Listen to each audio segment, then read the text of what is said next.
What up, people? I'm Chris Chapman. I'm Shawnee Dunbar, and you are rocking with the underdog. What's good, people out there? How y'all doing, man? What's going on, Shawnee? How was your week there? What's going on with you? I have been running around like a chicken with my head cut off because I have a really big project coming up, and I'm super excited. But it snowed today. Yes, it did snow, and I was not prepared for it. I went outside with like a smidgen on, and I was like, "What am I doing out here with a smidgen of a jacket on?" like like like most men, we feel we got a hoodie on. That's a winter coat. No, it's not. Right. It was cold. It was definitely cold. Definitely freezing outside today. I was not. But it's good though. But we have for today's listeners, we have someone who's just so many layers, so many darts to her style. She's just multi. Jack of all trades and master of all. Oh man, she was in entertainment sports management. Yeah. She was running around with P. Diddy. She was a dancer. Not that kind of dancer. She was dancing on stage with Yvette Michelle. What else? She's an executive producer, a philanthropist. Oh yes, she gives out turkeys.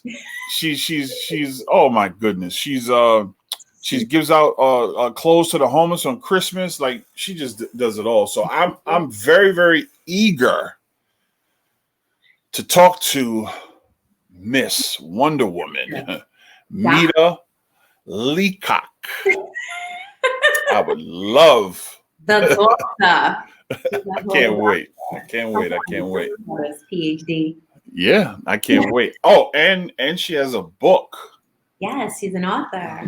Oh, so it's just so much stuff. So we're gonna wait for her to come in, and we here. Mm-hmm. We have Miss Wonder Woman in the building. Yes, let's bring her in.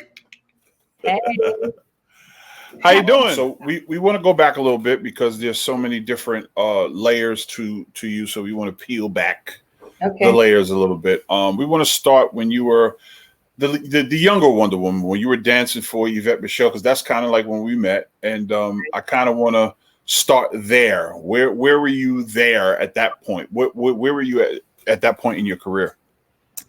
So before I even started dancing for Yvette Michelle, I was dancing before that, right? So I had a group of girls called the Pussycats, and we were dancers for Black Panther. I don't know if you remember Black Panther, but he was a reggae artist, and he was signed to Ralph McDaniels. Black Panther sounds familiar. So I was standing at a phone booth making a phone call on the phone booth, the phone booth. Exactly. So I was at a phone booth and somebody walked up to me and was like, "Oh my God, you're so beautiful. We have a network or something, and we would love for you to come up and be a part of our network." And when I got there, it was 1 Center Street, and that was Video Music Box. You know, it's so funny because in the last few days, we've interviewed 2 people from Video Music Box. So now you are the 3rd person that came from that from that belly. I feel like a revival should happen. Yeah. So when I got there to Video Music Box, they were like, Ralph had this artist and his name was Black Panther, and he really believed in him. And so I had been dancing forever. I was in the All Stars. I don't know if you know the All Stars that was in the city, and all the rappers, all the dancers in New York City used to compete in the All Stars. I got to dust off my memory banks a little bit. You bringing me back. Move the Hustler, Trigger the Gambler. Okay. Just mad people competed in the All Stars. So I was always a dancer competing in the All Stars, and we always won the All Stars, right? So they knew about me dancing, and they asked if I could choreograph Black Panther's video. His video was called "Do What You Want." And so when we would go on tour and dance, we would be called Black Panther and the Pussycats. Wow. This is before the Pussycat Girls came out. the Pussycat Dolls or whatever, right? So I even have a cat on my back, like the Pussycat. Wow. So what happened now is we would get calls and parties at the Palladium, the Tunnel. They would call and they would be like, "Can we have the Pussycats? Not Black Panther. We just want the Pussycats." Oh, he's tight. Oh, The flyers would be like special, because back then we put special featured guests. It would be Nas, Jay-Z, and the Pussycats. So we were always the featured guests. And so women started to see it was 4 of us. And then women started to call in like, "I want to be a Pussycat. I want to be a Pussycat." So we had people filling out applications and doing whatever, right? So I decided to make it an all-girl street team. So we started the Pussycats as a movement. We got Clue. I don't remember. You remember Clue had a purple burgundy MPV? Yes. Clue? Yes. So Steve Stout got Clue's burgundy MPV van, and Steve Stout gave me his van, and he gave me my project. First project was written Nas. So I had to take all these girls and I put them in, I made swimsuits and I put Nas, and it was written, and we gave out notebooks and all of this. I took them to Jones Beach and Greek Fest and all this stuff. And then I got Horace Brown and I started. So then someone from Motown calls me and they're like, "We heard you got all the girls." So they're like, "We're doing a DJ listening party up in Motown and I need to see what you could do." So I brought a bunch of chicks in there and the DJs were sitting at a round conference table, and I put my chicks on top of the table to dance to the music. I said, "If they dance, then your music is good." Smart. Right. So we did that. And then I did a hip hop calendar. I want to say it was one of the first hip hop calendars there was, because I never seen one before. So Big Pun was in my calendar. Lost Boys was in my calendar. Fat Joe, Horace Brown, the Cocoa Brothers, or if you want to say Smith and Wesson. Buckshot, Helter Skelter. It was just mad different people in our calendar. And we went around and sold it. So Pussycats had like a really, really big name. So before I even did Yvette Michelle or whatever, I was doing that. Then I went on tour and I was dancing. I was choreographing for Little Vicious. Okay. So I started choreographing for Little Vicious, Donovan Thomas. I started choreographing for Donovan. Yes. Motown had a young boy. I think he's in that movie ATL. I can't remember. Jason Weaver. Okay. Yes. For Jason Weaver, Little Vicious, and one day when I was on tour with wasn't they on Universal at the time, or Universal was later on? They was on Motown. I was getting all of the Motown accounts. Okay. I was even going at it with Lorianne Gibson. Oh, okay. They were giving me, because she was the choreographer. Right. He was with Andre Harrell at that time, so we was having beef and everything, right? That's all right. Friendly beef. So while I'm on tour with Little Vicious, we're on the tour with Immature, Subway. It was like 1,000 screaming young girls on this tour. They broke our doors down. These little girls broke the door. They broke the windows to the hotel. Nice. They dented the vans. Nice. Okay. Nice. Mature. Nice. Being on that tour, right? Then that's immature. We at the hotel. Little 14-year-old girls' moms is coming up to me like, "Yo, where's my daughter?" And I'm like, "Why is your daughter at our hotel By herself?" I had Vicious and Shaheem on tour. Oh, so they was all on little light skinned Shaheem. They was on him. They was on him, right? So he had his hair out. Yeah, they was on him. So I'm fighting with mothers. So anyway, while I'm on tour with Vicious, I meet Shabba Ranks and I start dancing for Shabba Ranks. So that's when I really started like traveling, going to like Italy and all these places. And I was dancing for Shabba. I danced on Soul Train. I danced on The Tonight Show. I did the MTV Grind, all of that stuff. I was doing. Your well runs deep. Your well runs deep. Oh man! I was one of those dancers that came on the stage on Def Comedy Jam at the end. I love it. Only thing I didn't get to do that I'm sad I didn't get to be a fly girl. That was like my ultimate. But I didn't get to be a fly girl. But I started dancing for Shaba. Now, I don't mean to cut you off, but just a quick question. For that time, do you have photos of that time?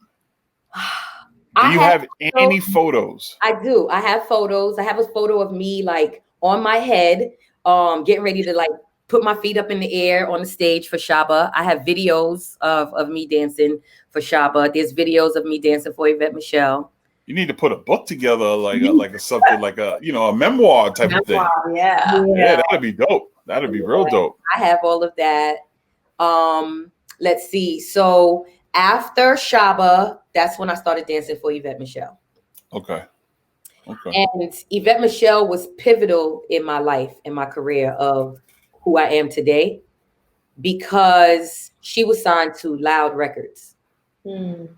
And I want to say Charlene Thomas and Dan Smalls was like her product managers. And they would be on tour with us while we would go and dance for Yvette.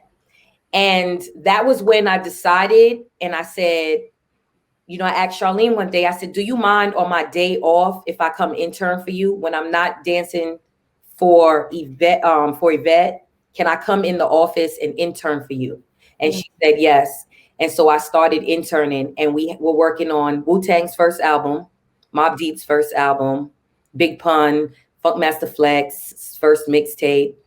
And, there was a bunch of the Alcoholics and a bunch of people on the West Coast. Exhibit was there at the time. Exhibit, exactly.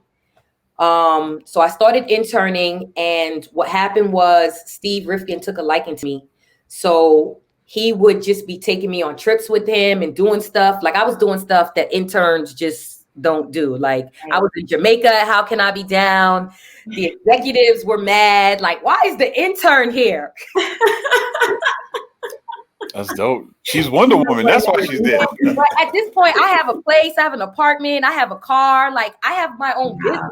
I just decided to intern. You understand what I'm saying? But they're looking at me like I'm green and I came from nowhere. You know what I'm saying? Yeah. So then Charlene gets called out on the Wu-Tang tour and she has to go. So they give me all of her responsibility back at the office. Wow. So I ended up doing the Hoodlum project by myself. With Fisher. Yeah. When he did the basketball player in Brooklyn, and then Wu-Tang did that whole thing. So I ended up, that was my first project that I actually got to do by myself. And I worked at Loud for about a year, and then a producer that was signed to the Hitman by the name of Nasheem Myrick. Okay. So Nasheem came to me and asked me if I could be his assistant. Nasheem was working on Jay-Z's album at the time. Man, you touched everything. He was working on all the classics. Exactly. He was working on a TONY, Nori and Noriega and Capone. Capone and Noriega. He was doing Biggie's album. Biggie's album after he just passed. He was working on that. Life After Death. And all the street albums. Nasheem was the street hitman producer. So all the street albums he was working on. And I started assisting Nasheem and helping him get all of those things together. And from that, Harv Pierre came to my house one day and he was like, I'm leaving RCA and I'm going back to Bad Boy as the VP of A&R. And I would love for you to come as my A&R assistant. Yo, I'm not gonna lie. To the average person who doesn't know the hard work that you put in for this, it just seems like it was just here. To me. Take that. It's yours. It's yours. But I know you put the work in. I know you did, because there's no way you can get to where you got without putting the work in.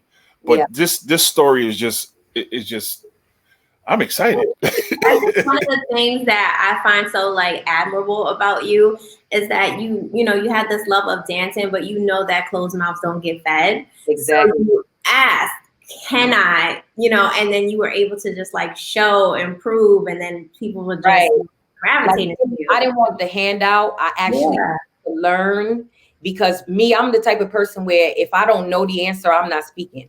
Like if I talk, I know the answer. You understand? Okay. I gotta really learn it the right way so that I'm gonna ask, and I want to go through the process, because you can't be at the top if you don't know what the bottom is doing. Yeah. Okay, so look, Harv Pierre. Okay. Harv Pierre. Harv Pierre brings me in. I'm his assistant, and I'm in the studio. So we're finishing Biggie's album. We're working on Mace's album, just finished. We're doing the locks, and we're finishing Puffy's album. No Way Out. And I want to say we're starting Total's second album. And we're dabbling on Black Rob right now, right? We just dabble. Whoa. Right? So I'm working for Harv, and we're in the studio working out of Daddy's house. And there's 19th Street. Remember, Bad Boy was on 19th Street. So while I'm at the studio, Puffy decides to get an office space on 45th Street in the BMG building. Right? But most of my work was done out the studio. I had a lot of issues in the beginning when I started at Bad Boy, because all the girls that worked on 19th Street were light-skinned with long hair. And I was so ghetto back then, like so gutter, like, you know what I'm saying? Like what we doing? You know what I'm saying? So they were really mean to me, like really mean. Like when it was time for my checks, they would send everybody's check down to the studio. They would be like, "Oh, you got to get on the train and come get your check." But I'm real gully at this time. I'm from Brooklyn. I'm still not seasoned. Yeah. So I'm calling up to 19th Street. Like, if I got to come up there, I'm going to do more than just get my check.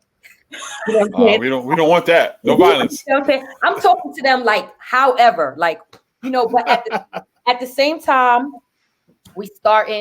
Jessica Rivera, we starting out on the 45th Street. There's only like 2 cubicles and maybe 3 offices. Everybody else is on 19th Street. So Puffy's office is there with us. So I started putting together a book. I went and bought a binder.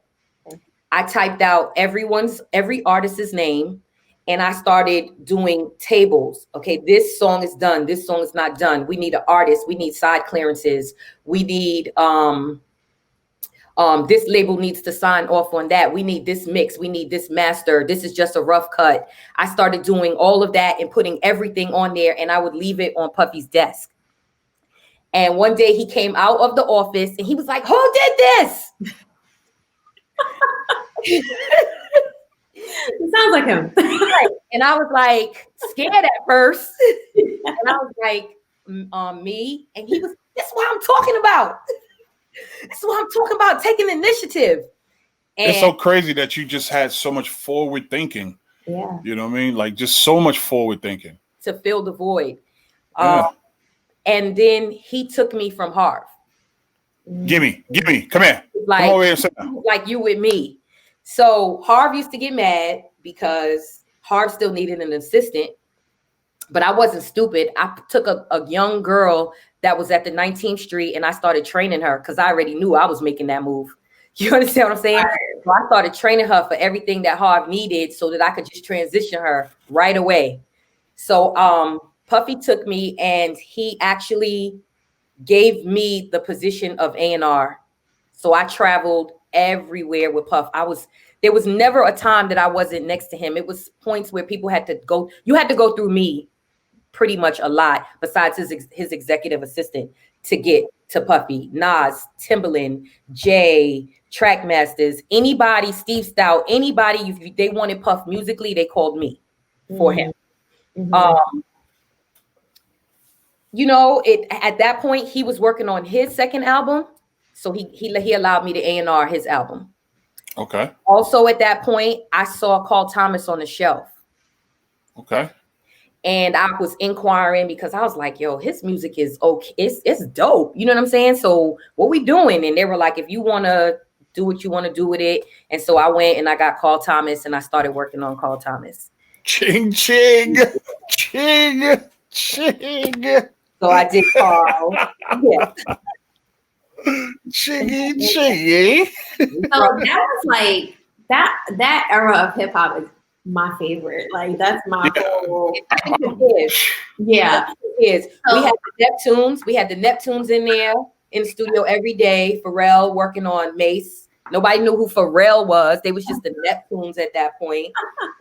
We had Kanye West on the floor going through records.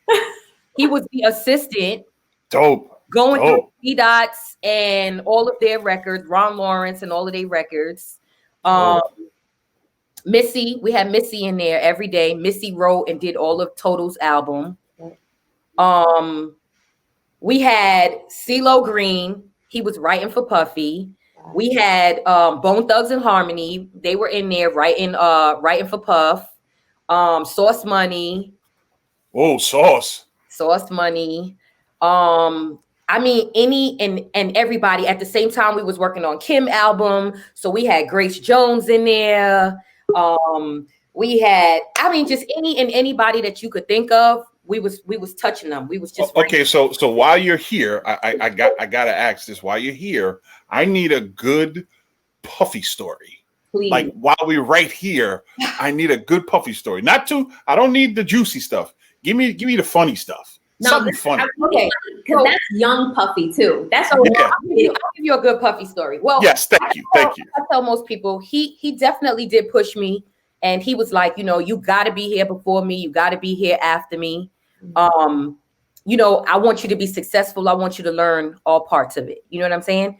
So Kim was my project that I was working on, right? But she wasn't signed to Bad Boy. Remember, she was signed to Atlantic. Mm-hmm. So I will always book Kim's studio around the corner from Daddy's house. I think it was like Sound on 46th Street. Okay. And so I will always be at the studio with Kim. So one day I came back to Daddy's house and he was like, "You don't motherfucking work for Queen B. You work for Bad Boy. You better go get you some motherfucking Queen B business cards because you ain't going to be working here no more if I see you around the corner anymore." Right? Smart. So he cursing at me, talking to me. He ain't never talked to me like that before. And remember, I'm still a little from the street fighting. Yeah. Like, you know what I'm saying? That's just was my mentality at the time. So I'm looking at him. So I start walking out the door. Like, this nigga ain't talking to me. And he like, "You walk out that door, you better not ever come back. You better not come back." So I'm like, fuck that shit. So I walk out the door, right? So I go in the back. Because I don't know if you ever been to Daddy's house. He has the front part with the little. Yeah. Uh-huh. Okay, right. So I go in the back. Mario Winans is back there, right? So I'm in the back and I'm like talking to Mario, like, who the fuck he think he is? I'm sorry. I'm allowed to curse because go for it. You're an underdog. You're an underdog. So I'm talking to Mario, like, who the fuck he think he is? Fuck, he talk to me like that. Motherfucker don't talk to me like that. So Mario is looking past me. So I'm like, oh shit, Puffy's in the door. And you thinking like, what am I doing right now? Now I'm like, how I'm gonna play this, right? So I'm like, I can't fold at this point. So I'm like, I don't give a fuck. So I turn around, I see him sitting in the door. I'm like, yeah, because don't nobody fucking talk to me like that. And he just standing in the doorway. So he just stares at me. He don't even say nothing. He just staring at me. And I'm like, what? And he like, "You need a motherfucking hug." Yeah. That's what you need. You need a motherfucking hug. He's smart though. He not dumb. All that stuff you did, he's not gonna let you go. Right. Not that easy. But it's crazy because I used to smack the producers, choke the engineers, like it was just me. I'm the only girl with 30 dudes. Like, you understand what I'm saying? And they used to treat me like one of the white engineers called me a black bitch one day. Oh, you got to choke him up. I choked him out. Puff was in a whole meeting with like a whole bunch of people, and he just heard the commotion in the hallway. He opened the door. He rolled his chair and saw it was me choking out Michael Patterson. He just closed the door and went back to his meeting. Like, she got this. She got this. Don't worry. She got this. There's a reason why she's choking him out. Right. Like I done got hit in the face with a cup because I guess Puff owed one of the artists money. They took it out on me. Wow. They hit me. If I used to go to the club, like guys would roll up on me, like, yo, you better tell him that he owe me money. And I'd be like, my nigga, my last name is not Combs. Yeah. Like, you understand? And I'm a female, right? Yeah. So it was a lot of that I went through. And then I signed Sherry Dennis to Bad Boy, Shine, brought Shine in. We did a lot of that stuff until Puff caught that little case type situation, him and Shine. Yeah. Mm-hmm. And then it was like with the whole J-Lo situation, he had to find himself. And so he started doing plays, running marathons. And it seemed like he wasn't there. Like the love he had to just pull back from the music. Yeah. And so right in that period when he pulled back, because you got to remember, I'm with him at all times. So now I'm just doing nothing. Like, you know what I'm saying? So right about that time, Steve Stout came to me and he was like, I've been given the head position at Interscope East. And I would love for you to come work at Interscope with me. And I'm going to double your salary. Nice. Ching-ching. Give you an assistant. I'm going to give you a $10,000 bonus to leave Bad Boy. I'm going to give you a T&E expense, a corner office. Like, corner office is fly. You understand what I'm saying? So I'm like, corner office is fly. How do I leave Bad Boy? Like, you know what I'm saying? That was my family. Nah, that corner office is a nice view. That corner office is a nice view. Stop it. That corner office is a nice view. Stop it. Wouldn't have hesitated. That corner office is a nice view. Yeah, I decided to leave. Puffy was real mad at me. He didn't speak to me for a minute. Mm-hmm. I left and went with Steve. Now I thought I was going to Interscope to be an A&R. Okay. Under Tone from Trackmasters. Tone and Paul? Yeah, Tone was the head of A&R over there at that point. However, when I got there, he put me in the marketing department and he told me that I needed to learn every department. Smart. You did, because remember, I was with Steve before I was at Loud. He was helping me with my company. So he was like, you did promotions, you did, a little bit of product management, you did A&R, you did production management over at Bad Boy. He was like, you need to learn marketing now. So he put me in the marketing. It's almost like they're building a Terminator. You know what I'm saying? Like they just built a Terminator. Like you learned from the best of the best at very good times. Exactly. I had the 3 best bosses anybody could ever have. Wow. And at great times too, because like you left at not a great time, but he was in his situation, and then you get pulled. But the good thing that you get pulled, but you're not doing the same thing. They give you an opportunity to learn more. So it's like, like you're a T1000. Like you. So where are you with school? Because you said you were going to school while you were with Jay. So I started back getting my bachelor's right around that time. When I went to Interscope, Interscope, was more corporate. Bad Boy was like, you getting here at 10, you leaving at 4 or 5 in the morning. At Interscope, you go to work at 10 o'clock and you leave at 6. Okay, it's corporate, you have a life, they ain't bothering you on weekends. Like, so, you know what I'm saying? It was a big, you know what I'm saying? You more now had time to have a life, to have a man, because I didn't tell you this story about Puff. I gotta tell you one more funny story, right? So let's go for it. He kept me away from relationships. Right? Because he felt like if I had a man or a relationship, I would start making excuses not to show up. So I didn't know this, but he told the front desk to not let any phone calls with guys come through for me and to redirect it to him. No way. So any guys that I gave the studio number, he picked up the phone and was like, who's this? Didn't ask him mad questions. If we were, let's just say, he threw a lot of parties. So if we were at a party, and I would be like, I don't really want to go to the party. Like, I worked all day. Do I really got to go with y'all to the party? He'd be like, you got to come. Like, literally, if he was in the office, he put a little desk inside his office for me to sit. If he was in the back room of the studio, he wanted me in the back room. If he was in the front room, he wanted me in the front room. If he went to England, to Manchester, I had to go to England, Manchester. If he went to the Bahamas, I had to go to Bahamas. It was like, my nigga, I need space to breathe, right? So we're in a party and I would see, you know, they're drinking, they having fun, girls come around. I'm like, this is my break. Get away, right? Distraction. They all engulfed in all these chicks. Well, I go to the other side of the room. I'm talking to dudes, you know, like trying to have a little bit of a life. The end of the night come, I get back to Puff. He like, so you was talking to that nigga with them gold chains on. You know we don't wear gold no more, right? We wear platinum, right? You know that nigga was drinking Moet. Like, we drink Cristal. Like, we don't do that. He's beneath you. First of all, Yeah, you why are gotta, you paying attention? nah. I only want the best for you. I only want the best for you. Sorry.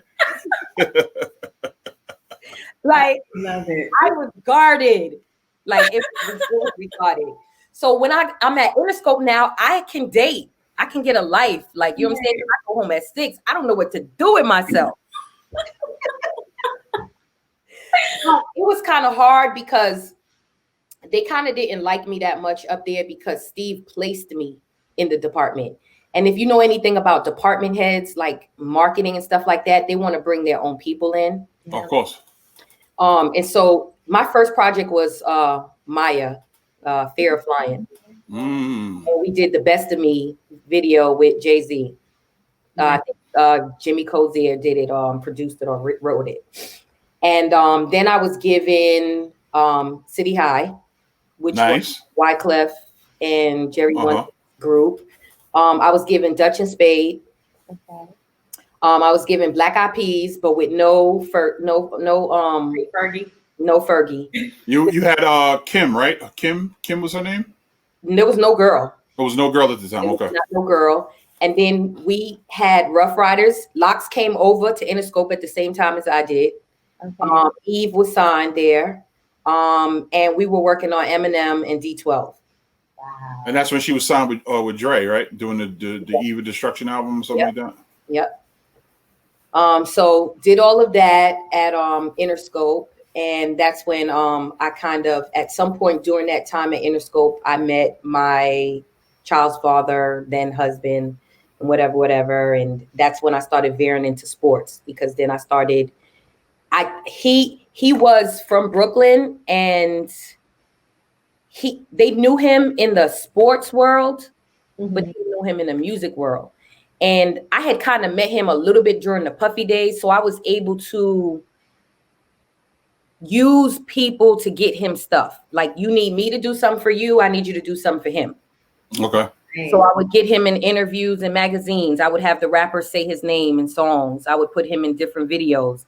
I would get him all the clothing lines to endorse him. I would put the rappers in the seats in the front rows at his, at his fights and stuff like that. Now we entering into sports entertainment management. Okay. But before we get to that, when I was at Interscope, it was a pivotal moment that I was also a part of being part of. This was when we were first in the building with Rockefeller. Interscope and Rockefeller was across from each other on the same floor. Okay. So everything was all good.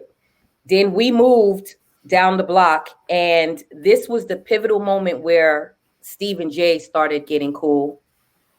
And I want to say Dame and Jay was flustering, right? Mm-hmm. Yeah. So Jay was over with us a lot. Mm-hmm. And I think he was learning a lot from Steve at that point, because a lot of the stuff that we did, I was privy, because I knew Steve for so long, to go on the little yachts that they had and the little dinners. I was able, and maybe that's a reason why they didn't like me, because they didn't understand why I could do all the things. You know what I'm saying? Mm-hmm. So I was able to be a part of conversations with Steve and Jay and Tone and different things like that. And so I thought I was happy to be part of that part of life as well, because that was a huge pivot for Jay-Z at that point. For me, that was his turning point. What he was learning, that's when he became, you know what I'm saying? A household business, not even name, because he was a name. He became a business. at that point. And so I was able to get Jay and Steve to sit in the front row at my husband's fight. Because that was my circle at the time. You know what I'm saying? How's he doing? How's he doing? He's feeling okay? From the brain. Yeah, from that situation. Yeah. Yeah, he's good. Okay. she's like, yeah. He's a pain in the ass. He's good. He's somebody else's problem. That's all right. But at least he's good. That, you know, the smile on your face tells it all that he's good. That's all I want. You know, that's good. Yeah. So that was the pivot into the sports arena when I got with him. Okay. Wow. So now you kind of work together because you have Boxer Wives. Yes. On Gossip TV. Yeah. So how does that work? Because when I think about like sports wives and stuff, we always think like football, basketball, and whatever. And boxing is such like an individual. Sport. How do you meet if your husbands aren't fighting each other? Especially because they fight each other. They got beef. Right. So at the point where we were actually, when our husbands were actually fighting, you don't really have other wife friends. The only friends that you may have is at the time, my husband was a junior welterweight. So my girlfriend would be the wife of a heavyweight because they're never going to fight each other. Right. You know what I'm saying? But Mayweather's baby mother, Sugar Shane's baby mother, like we're seeing each other in passing, we're cursing each other out. Like nice. It's a whole family affair when you're going by. You know what I'm saying? Black love. So afterwards, when we first started Boxer Wives, it was me, it was Mayweather's baby mother, Josie, may she rest in peace. Yeah. It was Sugar Shane's wife at the time, Jen. It was Diego Corrales' wife, Chris Bird's wife, and Hassim Rahman's wife. Nice. And then you executive produced this, right? Yeah. So I know it was a lot of work. It took me 10 years. It took me 10 years to do this show. 10 years. And for the reason that you said, because we're all in different cities. Right. So when you have basketball wives and those type of wives scenarios, they're all in the same city. Right. So Vince actually flew us all to LA, Tamar's husband. Okay. And I had worked with him back at Bad Boys, so I had knew him and everything. And he flew us to LA and he wanted to put the show out, but then he caught ill. I don't know if you remember, he was in and out. He got sick. He gave it to Charles Soot. Charles Soot. Lost Boys. Right. Charles Soot brought it to Ish TV. And then we were signed to what is it? I know they do like TV and film, a whole bunch of stuff, and they have a record label. We were signed to them for like a year. Then they finally let us go. It was just such a roller coaster ride that I said to myself, I don't want to sign to nobody else. I'm just going to do it myself. Wow. Because we kept getting held up in contracts of signing to people. And you can't really do nothing about it until you get out the contract. So for 10 years, we just kept signing to people. And I was just like, I'm just going to scrap up my little change. I'm going to do this. And you were signing to them for distribution? We were signing to them for production. Production and distribution. And then we would sign for distribution. Yeah. Okay. So yeah, I tied you up. Yeah. Yep. Just like a record deal. Yeah. The 360. Yep.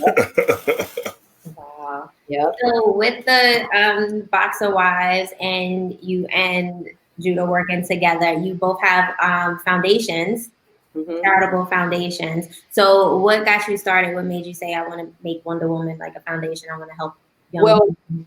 What happened was after I started working with Zab, I encountered a football player by the name of Dwight Freeney. Okay. And he was he was on the Colts and he was pretty new.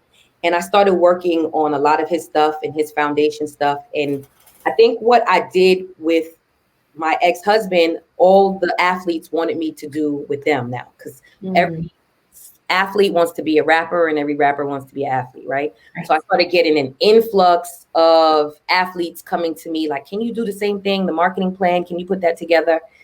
And I'm doing all their foundation stuff now. And then it just got to a point where I had to like say to myself, your whole entire life, you've been behind the scenes doing stuff for people. Like I'm on like 10 bad boy songs, right? I never gave myself credit. I never wrote my name, and I'm the one who did the credits. I never put my name in there. I never gave myself, paid myself. I never did any of that. And I'm just like, I'm just doing this over and over. It's a cycle. So you lost points, you lost credit, you don't get the ching ching from it. I didn't never got anything. I was just a team player. I mean, I gotta respect that. But you was able to do it if you wanted to at the time. If I wanted to, because I was in control. I wrote the credits. I did the clearances. So I could have easily just wrote my name on there. Right. But you know what? That's why you're where you are, because you just a stand-up person. Yeah. I mean, I definitely respect that. So at some point I said, I'm starting my own foundation. And what I will do is while I'm working with their foundation, I'm going to put in conjunction with my foundation. Since I'm doing all the work anyway. And that's how I Am Wonder Woman started. People were just calling me Wonder Woman, Wonder Woman, Wonder Woman. I always had an infatuation. So I said, I'm going to do I Am Wonder Woman. And I really love talking to adolescent girls. Yeah. Because I think that a lot of girls feel like what they're going through, nobody else in life ever went through.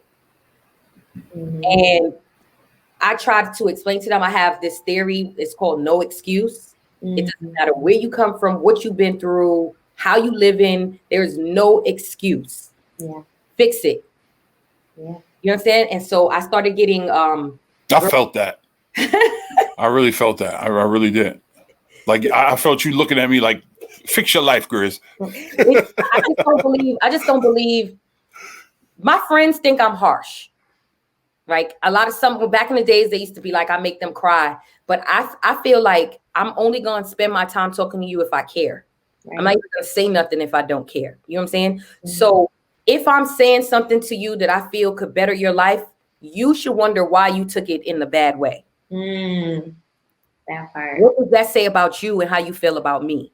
Yep.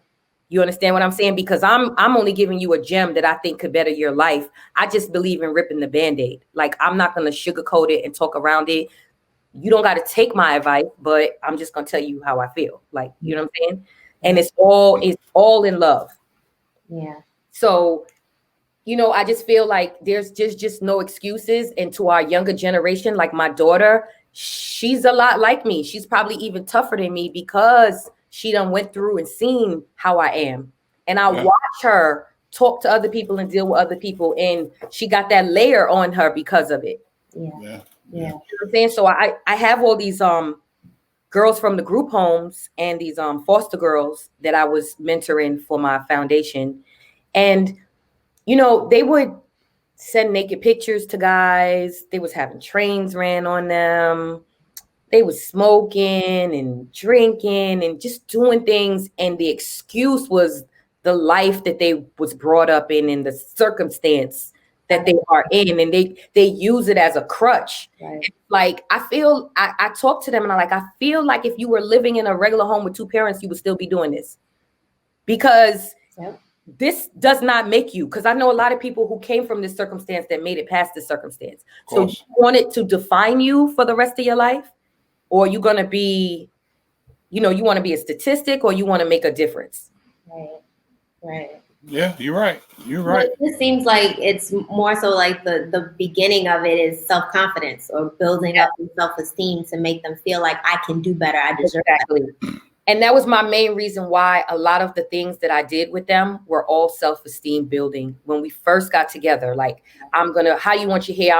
I brought in hair. I brought in makeup artists. I brought in hairstylists. I brought in clothes. I brought all my furs in so that they could put furs on and model in them, and my shoes. I brought my stuff from my closet and let them put it on so that they can feel what it feels like. I did a whole fashion show with things, just, they had leathers and feathers and all kinds of stuff. Like, this is what you could obtain. That's dope. I commend you for that. That's dope. Thank you. All right. That's dope. So, how did Contract Life come about? Yes. So I had been writing a book for like the longest, and I just kept getting stuck on different chapters because the way my mind thinks is not like the average woman. And it's more in part because I was brought up around a whole bunch of men. I'm on a tour bus, the only girl, and 20 dudes on the bus. Or I'm around, Wu-Tang, or I'm around a bunch of football players and their friends, and we're on the jet, and it's just me. And my ears was always open. And I'm always listening to these guys like, yeah, that B this, and she did this, and she stressing me, and she on me. And I was like taking like notes in my head, like, I'm never going to be that girl that they talk about. So I formulated a way of how I dealt with things, because when you're in the limelight and you deal with people that are in the limelight, you need some sort of guidebook to get you through. I'm with an athlete. Like, I'm not leaving my dude because he slept with another chick. Now, I say that, another girl is going to look at me like, what? How would you disrespect yourself like that? Right? So what I tried to explain in my book is that I made the choice to go that route. I could have went for a different kind of man. You know what you get in when you go a certain route. So when you make the choice, everybody has a choice in life. When you make the choice to go a certain route, you have to go into it knowing what you're dealing with and knowing that you are the person that is capable of dealing with it. Everybody wants the glitter and the gold, but they're not capable of sustaining the life. And that's what contract life is. It's basically like a checklist and a 10-step guide that says, if you ain't about this life, don't do it. Don't do it to yourself. No, Don't do makes it. sense. You know what you get yourself into. These guys, It's harsh. It's harsh. It's harsh what you say, but it's real. It's right. real. You got to think these guys, right? And I'm not just talking about athletes. I'm talking about men of stature and power and status and money. They have 1,000 people that will be willing to do something for them.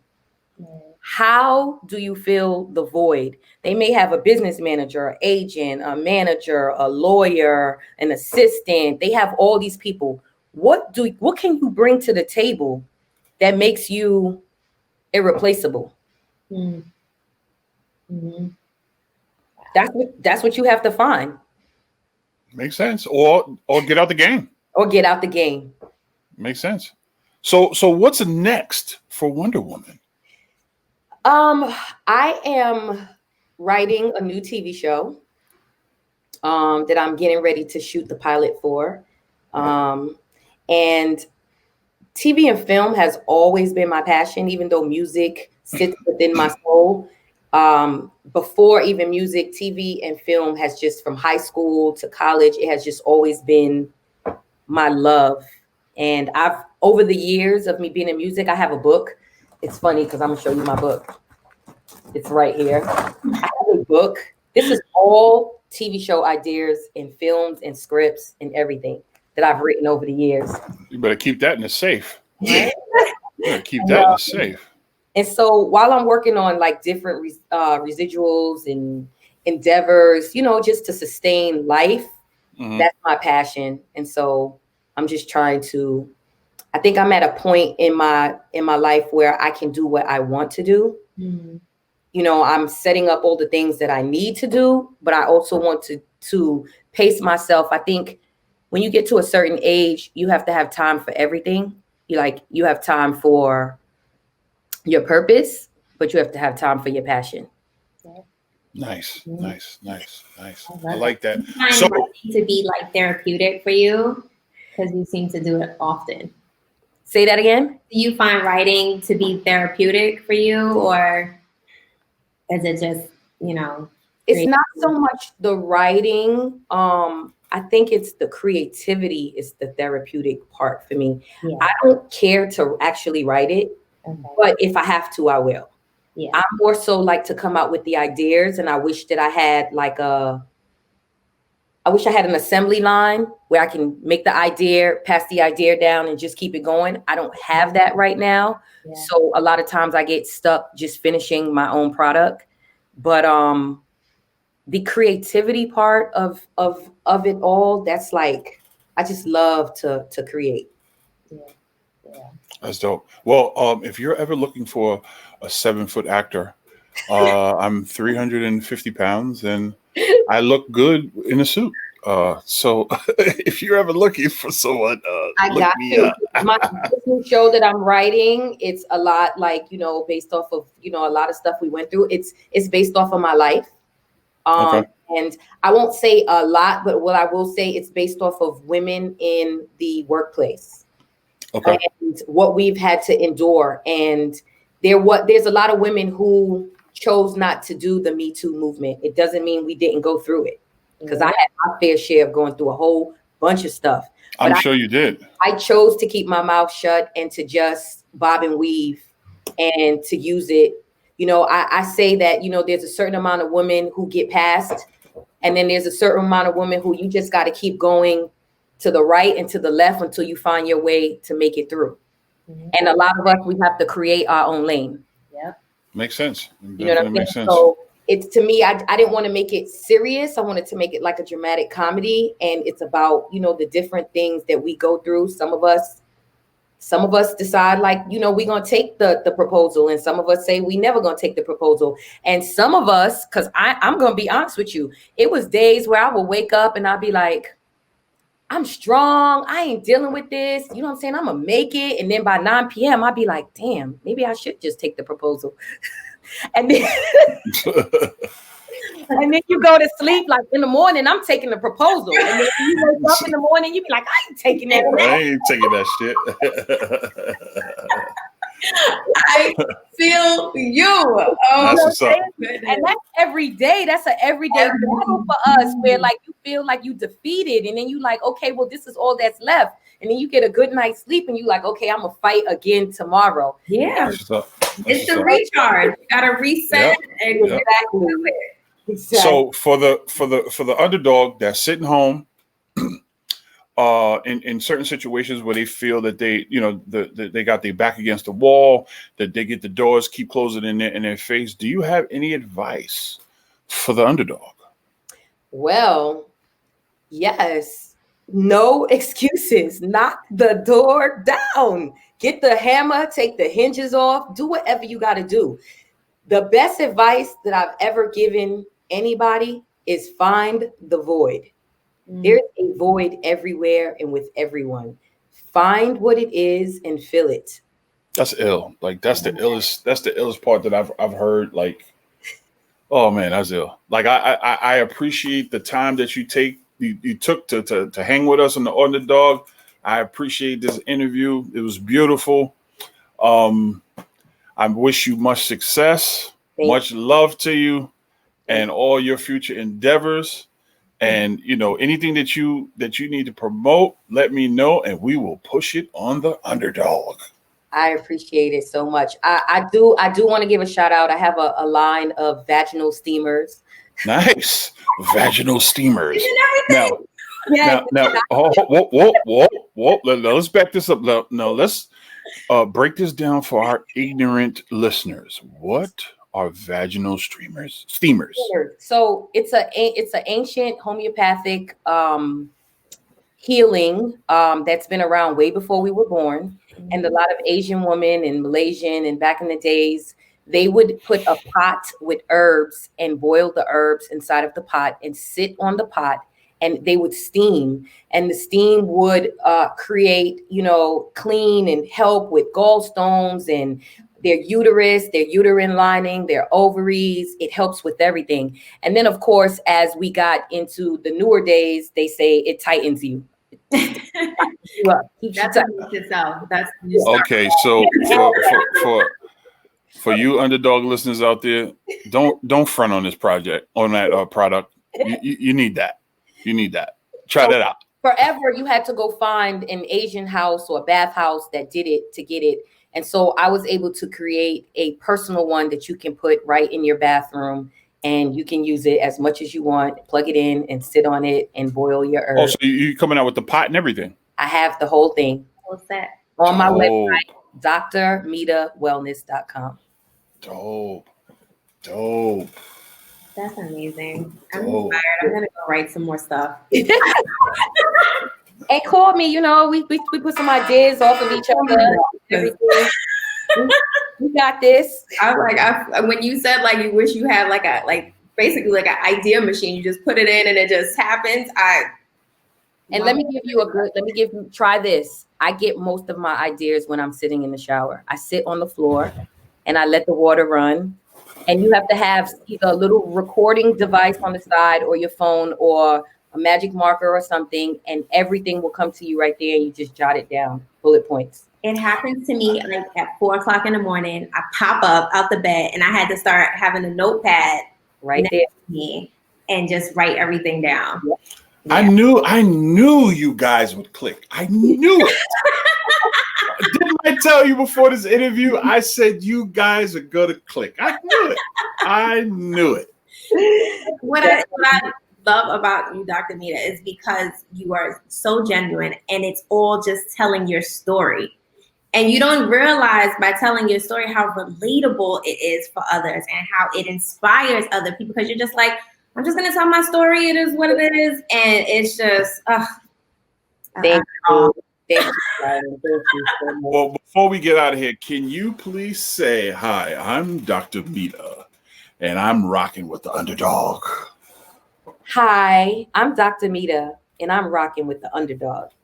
Nice. Now, can you say it one more time and include your last name too? Yeah. Nice. Hi, I'm Dr. Meda Leacock, and I'm rocking with the underdog. Nice. Thank you so much. At wondawoman 0, WONDAWOMAN 0. Awesome. Say that one more time for our listeners because they're a little slow. At wondawoman 0, WONDAWOMAN 0. Thank you so much. Much love to you. Much success. Thanks for having me. I thank you so much. This was beautiful. I really do appreciate this. No problem. Anytime. All right now. All right. Later. All right. Bye. That was dope. She's amazing. Yeah, that was dope. That was dope. So once again, another cool episode from the underdog. Now you see, look, you got to keep up with us. We got the hits coming. Now all you got to do is hit the subscribe button, hit the like button, and comment. It's not that hard, people. It's not that hard. And click the notification bell so you're always in tune with what new episodes we have coming up, so you can stay inspired along with us. Because that's what we're trying to do. We're just trying to inspire the people. And this is Grizz Chapman. This is Shawnee Dunbar. And you are rocking with the underdog. We are out. Bye. Bye.